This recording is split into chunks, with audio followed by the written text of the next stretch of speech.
Hey guys, so this week's vlog is going to be a mixture of a lot of different things. I'm going to show you some of the things that I've seen and done here in Maastricht, some of the trips I've been on, class, everything that I've kind of experienced in the last 2 weeks. So enjoy. So one of the first things I did in Maastricht was go to the grocery store. The grocery stores are pretty similar to American grocery stores, but of course having the labels in Dutch does make things a little more difficult sometimes.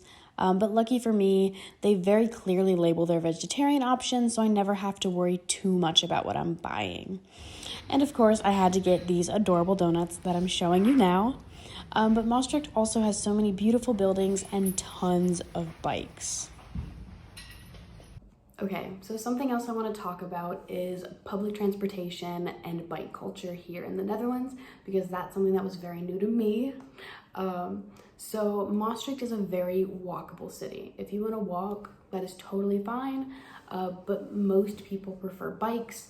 There are actually more bikes than people in the Netherlands, so they are everywhere. They have a lot of different options through CES, where they'll tell you where to rent bikes.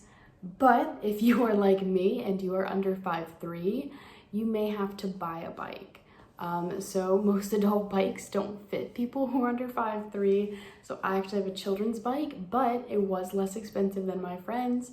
So I guess it has its perks. But what's really cool for me is that there are separate bike lanes everywhere. Like there is nowhere that doesn't have a bike lane or an area for bikes. And they also have like bike stoplights on busier intersections, things like that. And the bike has the right of way always, which is really cool and just kind of makes me feel safer. So even if I were on my bike and I wrecked into someone's car, I'm not at fault. Obviously, don't do that. But just like knowing that makes me feel safer when I'm on my bike, and I've had all of the drivers and pedestrians respect me while I'm on my bike. They also have a bus system that goes through all through town. That's also very reliable. I know people who take that to class if they're a little rusty on their biking or a little nervous about biking. But like I said before, you can always just walk. It takes a little longer. You have to set that time aside, but it's very much doable because unlike Susquehanna, Maastricht, the campus is very spread out. It's all over the city. So you'll have a coffee shop here, a school building here, and a shop here. It's not a campus, it's all kind of over. And there are bike parking garages at all of the different schools. So I go to the Faculty of Arts and Sciences, and they have 2 different bike parking garages. You get your student ID, you lock up your bike, all is well. It's there when you get back. So that's something that was really interesting to me. And then there's also the trains. So you'll see that I went to a trip to Brussels and a trip to Amsterdam, both of which I took the train. Super easy, super accessible, super convenient. And even though I don't speak the language quite yet, I could still figure out when my stop was, where the track I needed to get to, if I had a change of trains, how to get there.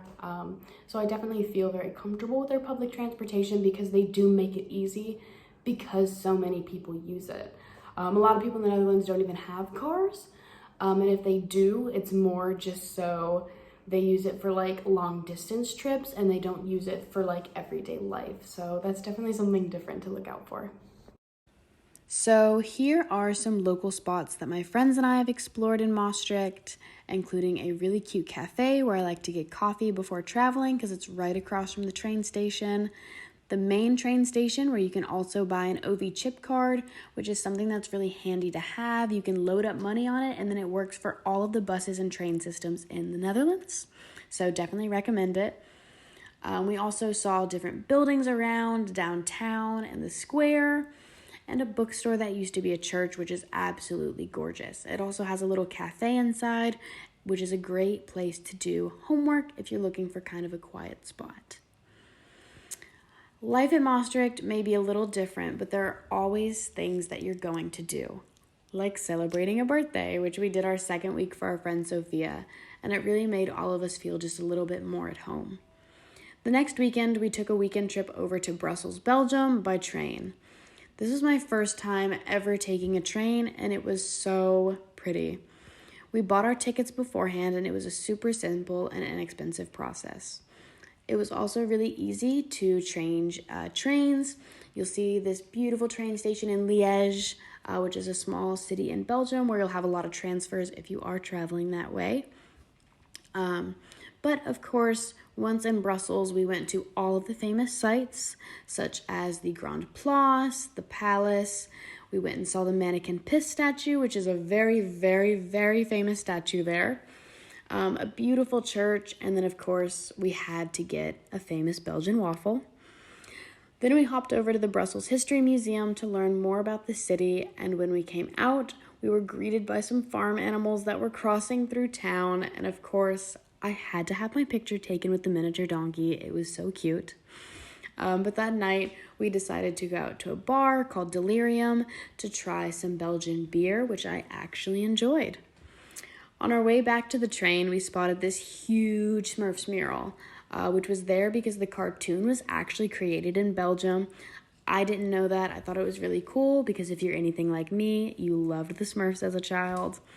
But then before we knew it, it was the first day of classes. And of course, it was freezing and pouring rain. So we were super thankful to have our bikes and not have to walk to class, but it was definitely still very cold.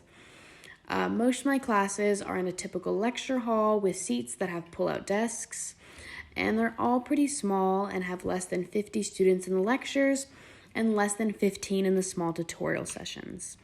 It's important to note that it's normal for students to do research and readings outside of the class material to prepare for these small group tutorials that you have, so keep that in mind. After class, I spent some time reading by the water, which as you can see is just absolutely beautiful, and treated myself to a waffle for making it through my first day. After a successful first week of classes, we took the bus to Utrecht, which is a city about 2 hours north, so that we could convert our American vaccine cards to the Dutch QR code system, which was super helpful. And we also got to enjoy a beautiful canal tour. On our way home, we went to see the famous Dutch windmills and learned how the traditional wooden clogs were made, which was super cool. We even got to taste and buy fresh cheese while we were there, and this of course prompted a cheese and wine night when we got back to Maastricht. After another great week of classes, we trekked up to Amsterdam for the weekend. Here, we visited many cool places, including the Rembrandt Museum, the canals, a famous Dutch cookie shop, an ice bar, which we had a nice cold drink at while hanging out in 14 degrees, the Van Gogh Museum, the Modern Art Museum, plenty of cute cafes, and the Anne Frank House. We ended our trip the only right way with a slice of Dutch apple pie from Winkel 43. I can't wait to share more adventures with you.